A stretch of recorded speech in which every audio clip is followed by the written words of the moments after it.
Let's talk about North Korea, the world's most exclusive, terrifying, and frankly strangest country you'll ever hear about. It's like the least fun country club on the planet, where the only membership requirement is being born there, and you can never leave. The government controls everything: your haircut, your TV, even your emotions. Every aspect of daily life is micromanaged to an extreme degree. Imagine living in a place where watching the wrong show or having the wrong hairstyle isn't just frowned upon, it's actually a crime, punishable by the authorities. For 26 million people, this isn't some dystopian fiction, it's their daily reality, every single day. Today, we're diving into the Democratic People's Republic of Korea, a name that's about as accurate as calling a chihuahua a lion or a prison a paradise. We'll explore the bizarre rules that dictate what you wear, what you watch, and even how you mourn the loss of a loved one. The consequences for breaking these rules? Let's just say, you really don't want to find out what happens next. Yes, this is serious. North Korea's human rights situation is a full-blown horror show, with real people suffering every day. But sometimes, the only way to process such overwhelming absurdity is to highlight just how ridiculous and surreal it all is. The pettiness of these laws is staggering. Controlling a nation's hairstyles is next-level micromanagement, bordering on the absurd. So buckle up. We're about to enter a world where common sense has left the building, without a travel permit and probably without a return ticket. Reliable info is hard to get, but thanks to brave defectors and persistent journalists, we have a pretty good picture of what life is really like. And that picture? It's painted with some of the most bizarre, controlling, and downright unbelievable rules you'll ever hear about. Let's get started. First stop, the fashion police, North Korea style. In North Korea, your appearance isn't self-expression, it's state propaganda. There are government-approved hairstyles, about 15 for men, none remotely modern. Married women are told to keep their hair short. Spiky hair? That's capitalist decadence. Blue jeans? Banned. They're seen as American imperialism in fabric form. Clothing with English words? Also banned. That I Heart NY shirt is contraband. Even skirt length is regulated. Too short? Prepare for public shaming or a fine. Break the rules and you might be forced to write a self-criticism letter or do manual labor. Why so strict? Because individuality is the enemy, conformity is survival. A unique haircut or ripped jeans isn't just fashion, it's rebellion. In 2024, crackdowns intensified under the reactionary ideological and cultural rejection law. More patrols, harsher punishments, youth league enforcers have even cut hair on the spot. The message is clear: your body is a billboard for the regime. The state owns you, right down to your hair follicles. Welcome to the ultimate fashion dictatorship. Let's move from your closet to your living room. In North Korea, there's no Netflix, no YouTube, just a censored intranet called Kwangmyong. It's like the internet from 1995, but with endless praise for the supreme leader. TV, only a handful of state-run channels, all propaganda all the time. Entertainment means newsreaders shouting about the leadership, documentaries on turnips, and patriotic films. The goal: reinforce the state's ideology and glorify the Kim family. But people risk everything to access foreign media. USB sticks with K-dramas and Hollywood movies are smuggled in. Get caught, and you face years in a labor camp, or worse. In 2022, a teen was reportedly executed for watching and sharing Squid Game. Authorities conduct random raids, searching for illegal media. The state isn't just controlling what you see, it's hunting for proof you've seen something else. Watching the wrong show can literally be a death sentence. In North Korea, your TV doesn't just watch you, it polices your mind. The price of curiosity is terrifyingly high. Daily life in North Korea is a maze of restrictions, where every step you take is watched, and every action is governed by a complex web of rules. Want to move to a new city? Or even visit relatives in another town? You need a travel permit, and those are nearly impossible to get unless you have special connections or government approval. Military checkpoints dot the roads, keeping everyone in place and making surveillance not just possible but routine. Elections technically exist, but they're a sham. There's only one candidate for each position, voting is mandatory, and any hint of dissent is dangerous. Turnout and approval rates? Always 100%. It's not democracy, it's a loyalty test, a ritual to prove your devotion to the regime. Even grief is regulated. When a leader dies, you must display public, dramatic sorrow, often in front of cameras and officials. Neighborhood committees monitor who isn't sad enough, punishment awaits the insufficiently mournful, and neighbors are expected to report on each other.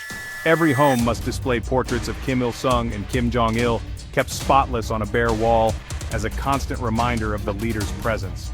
Special cloths are provided for dusting, and inspections can happen at any time to check for dust or neglect. If your house catches fire, you're expected to save the portraits first, even before your family or your own safety. People have died rescuing these portraits and are hailed as heroes, their sacrifice celebrated in state media. These rituals are daily reminders of who's in charge, woven into the fabric of everyday life. The state dictates where you live, how you vote, how you grieve, and even what you're supposed to save in a fire. There's no aspect of life untouched. In North Korea, loyalty isn't just expected, it's enforced in every detail of life, from the public square to your own living room. The rules are endless and the consequences for breaking them are severe, ranging from public shaming to years in labor camps. It's a society built on surveillance, ritual, and fear, where privacy is almost non-existent. Every act, no matter how small, is a test of obedience, and even the most routine tasks are performed under watchful eyes. Welcome to life under total control, where the rules never end and freedom is just a distant dream. Break a rule in North Korea, and the punishment isn't just yours, it's your family's too. The 3 generations rule means your parents, children, and grandchildren can all be imprisoned for your crime. Even if they had no idea what you did, they're sent to brutal prison camps. This policy turns families into informants, destroying trust and making resistance impossible. The camps are hellish. Starvation, torture, forced labor, and executions are common. The system ensures a steady population of prisoners, many guilty only by association. It's collective punishment at its most extreme, a crime against humanity. The message loyalty is survival, and one mistake can doom your entire bloodline. In North Korea, fear is inherited. The regime's cruelty is generational. North Korea's secret weapon of control? Songbun, a rigid caste system based on your family's political loyalty. Your Songbun is determined by your ancestors' actions in the 1940s and 50s. It decides where you live, what job you get, your education, and even who you can marry.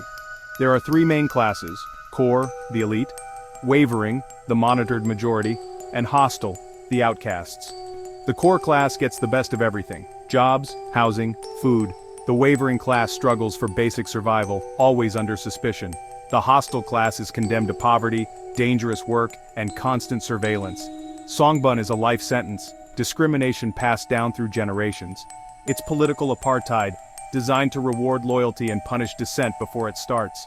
You can't change your Songbun, you can only hope to survive it. In North Korea, your fate is written before you're born. These rules aren't just theory, they destroy real lives. In 2024, teens were sentenced to hard labor for using South Korean slang in texts. After severe flooding, aid was delayed because the regime demanded all foreign labels be removed from packages. On leader death anniversaries, neighborhood watch units check every home for sufficient mourning. One family was punished because their child sang a happy song. The fight against foreign media is deadly. In 2025, a border guard was executed for keeping a USB stick with K-pop music. Defector groups send information into the north via drones and balloons, risking everything to break the information blockade. The regime's paranoia is so intense it values ideological purity over food, safety, or even life. Every act of curiosity or joy is a potential crime. The cost of freedom is unimaginably high. These stories are a glimpse into daily terror. Why so many rules? One word: control. The Kim dynasty's power relies on isolation, a cult of personality, and fear. Bans on foreign media and travel keep people ignorant of other ways of life. If you don't know freedom exists, you're less likely to demand it. Mandatory portraits and leader worship build the myth of the Kims as godlike figures. Daily rituals of reverence make questioning authority feel sacrilegious. Harsh punishments and collective guilt create a climate of terror. When one mistake can doom your family, most people comply. The system is arbitrary, cruel, and designed to paralyze society with fear. Every law, no matter how absurd, serves to keep the regime in power. In North Korea, control is everything, and freedom is the ultimate threat. That's why the rules never end. So what's the real takeaway from our journey into North Korea? The next time you find yourself grumbling about slow Wi-Fi, a bad hair day, or your favorite show not loading, remember, There are millions who risk everything for even a taste of the freedom you experience every single day. The right to choose your clothes, to watch what you want, to speak your mind, and to simply be yourself isn't universal. It's rare, and it's precious. North Korea's bizarre rules and strict control hide a harsh reality for real people. People with hopes, dreams, and families just like yours. We should talk about North Korea not just to marvel at its strangeness, but to bear witness to an ongoing human rights crisis. Stay informed and don't look away. Support organizations that help North Korean refugees, share their stories, amplify their voices, and let the world know what's happening.